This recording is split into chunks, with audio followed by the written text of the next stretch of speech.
Hello everyone, welcome back to Bhavya Talks.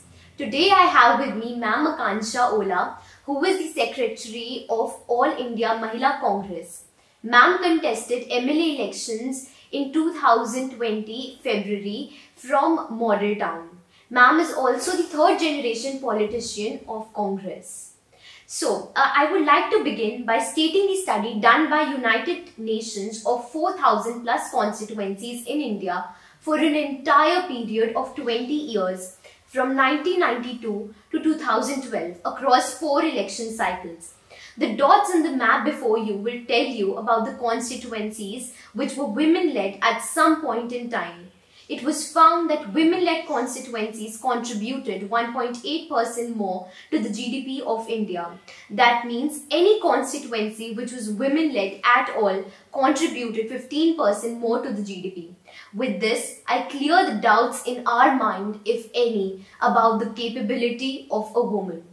So ma'am, I would like to begin with my first question, and that is, my audience would like to know a bit more about your background, like what your journey has been till now. So I'm a Delhi born and brought up.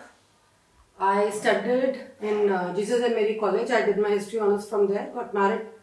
Born in a political family, got married in another political family. So that gave me a way to think about politics. When I was in third year of college, I started working with my dad in his constituency. Even after marriage, I was in Delhi, so that again gave me a opportunity to work in the same constituency for 20 years. So I worked on the ground without a post from my party for 20 years, and then that was the time when my dad actually said that now, I think you should come in the front line and lead from here. So then I went to my seniors, I told about my work, they had faith in my work, they gave me the opportunity, I worked harder, I've gotten a award from Rahul Gandhi ji over Shakti project, that was the pet project of Rahul ji. Then I got another opportunity of contesting the MLA elections, assembly elections in Delhi this year 2020, and as you know, the Congress has lost very badly though, but yeah, I'm happy that I contested. At least we fought. Yeah. And my constituency was the A grade constituency, as Kapil Mishra was contesting against me, so it's okay. Okay. So basically you worked, you gained experience and then went for the post. Yes. That's really nice. And ma'am, what have been your biggest learnings in your journey till now? See, at times many people say that it is a leverage for you coming from a political family, yes, to just land, from somewhere and sit on a seat. No, it is not like that. I had the opportunity of contesting an election when UPA 1, UPA 2 Congress was in power. I could have easily got a seat and contested, and I could have been 2-3 times MLA till now. Right. Or maybe MP, or maybe a councillor, whatever the party would have given ticket for me for. But I think the harder way. I mean, when UPA was in power, my family, both sides, had positions in party. My father was a MLA at that time. My father-in-law was a MLA at that time. He's still a MLA in Rajasthan. My grandfather-in-law was a cabinet minister. So I think not everyone has to do the same thing. I took time to learn the process. I saw them very closely, how to work on the ground, how to connect with the people, how do you devote your, your personal space to the public, and you stay happy with it. It's not that something as you've been bound to do. Right. Then you will, you will not do it for longer.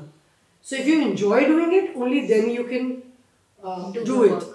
So I took my own time to learn all this, and then the day I thought that now I'm ready, I told my dad that I want to go ahead with it now.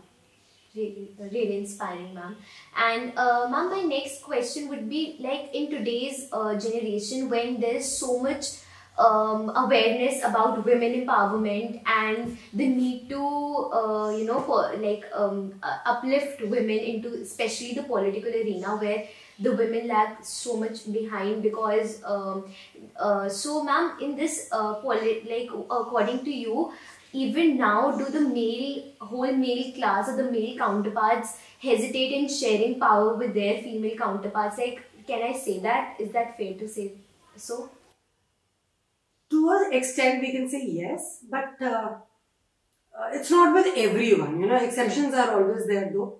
But yes, women have to work harder to get on one position, whereas it is easier for a man to go and sit on that seat. Because we have a, you know, male-dominated society. Right. So, it's a patriarchy. So, we have to, we are born with it. Right. We are born with, you know, males are born to tell a woman what are their do's and don'ts. Right. Apart from that, a woman, if you see very closely, they work much harder than a man does. So, a man who will get up in the morning has to just take shower, have breakfast, get ready and walk out.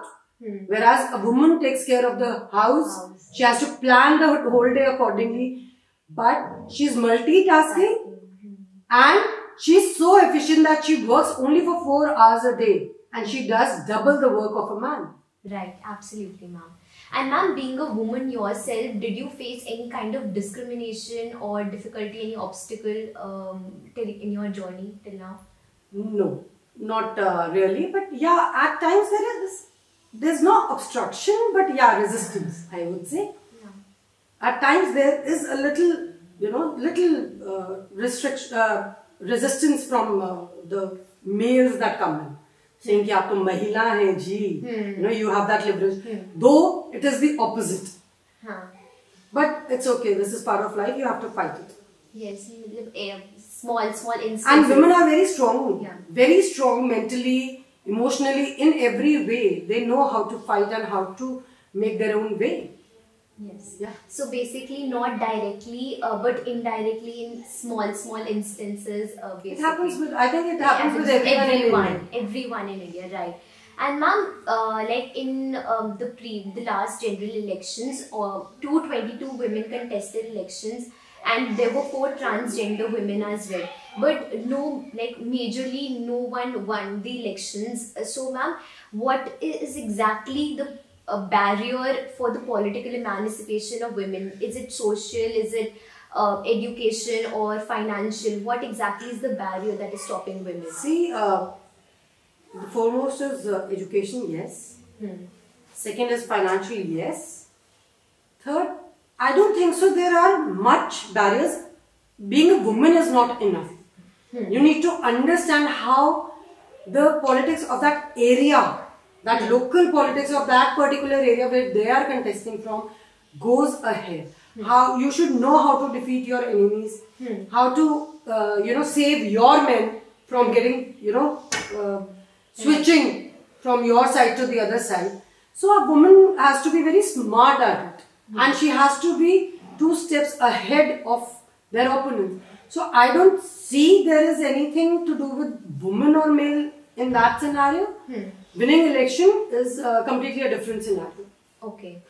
And ma'am, also like, just a second, the perforation of patriarchy is so deep that most of the political parties think that choosing women as their candidates would not make them win the election. That means they feel that women are not winnable candidates, and parties usually search for candidates which have muscle power or money so that they can contribute towards the party and make. So there are myths and such myths. So what is your take on that? See, I completely disagree with it. If you go, I have worked pan-India. So I have seen women working on the ground. They contesting for a Sarpanch election, Panchayat Samiti, 2 MPs. On every post I've seen women contesting and winning. And they come out very stronger. In fact, they come out with much more votes than a male candidate around. Absolutely. So I don't see this as a, you know, there's no fact to it. Yes, exactly. There's no fact to it, and I don't think political parties, yes, there might be a few, like I would not comment, but yes, the ruling party right now is not women oriented. Right. So, but our party, Congress, we have already submitted a 33% reservation, form with the president also, with the parliament committee also. We have asked them to pass the bill. They have not done it. We have given the memorandum. Being from All India Mahila Congress, our president of All India Mahila Congress has took the initiative, but nothing has been done till now. So we all are waiting for it. Ma'am, I absolutely agree with you. In fact, in the 2014 general elections, 8% of the candidates were women and 11% of them were winners. So women are winning at a faster rate than they are being chosen as candidates. So that's a fact. And also, ma'am, you talked about the women reservation bill of 2010, I think. It has been nearly 2 decades that the bill has not been passed. And so, ma'am, if we leave that for right now, can we bring internal quotas within the political parties, as has been done in New Zealand, Rwanda, etc.? They have successfully brought in the internal quotas wherein every third candidate is a woman. See, for political parties, I don't think they need a quota thing. Okay. Particularly, yes, in government we really do need the reservations. Okay. But in parties we don't need the reservations. The eligible candidate, I being a woman agree to it. An eligible candidate should go through it. Okay. Should get the way and reach where she's capable or he is capable to reach. Okay. But just being a woman is not enough. Like it would be like reservations then. Yes. Okay. So reservation inside the party, I think a woman should be treated equal to a man. I mean, I don't know why people in our society, they're looking at them differently. Let them struggle, let them make their own way, let them do it themselves. Absolutely. And let them prove their capabilities and take on to the world. So when a woman can prove their capabilities or their hard work or their honesty to the party or the party head, I think they make their own way to get a ticket or whatever their career opportunity they wish for. And if they are really genuine on the ground, working within the people, I think they get the votes also. Okay, ma'am. And ma'am, my last question to you would be, what message would you like to give to all the girls and women aspiring to be in politics out there? See, I have, as I told you earlier, I have worked pan-India. I have been to villages to meet, people, women. And as I work with the women organization, I have seen women working very hard, but they can't even afford a phone for themselves. Right. Their husbands, if you call them, their husbands will be picking up their calls and they will be guiding them. If you call them, they don't have enough money to come and, go by their own. Once they can do it, but not every day. So they are living with very limited resources. Okay. So I would like to tell them that be strong. Every woman has their own, in their own way is different. Understand your own capabilities. Think of how you can make your family and yourself financially stronger. And then come out and work. Do what you feel like doing. Do what you love to do. And believe me, you will be the best to do that. And there is a whole lot of world to take over. Nowadays, I have seen very closely that women voters have come out really well during the voting days. Yes. So when awareness is reaching everywhere about that, then why not your own self? So I would love to tell all the women in India, love yourself, love what you think, love what you dream, and love what you want to do. Come out, let's do it. Thank you, ma'am. You're welcome.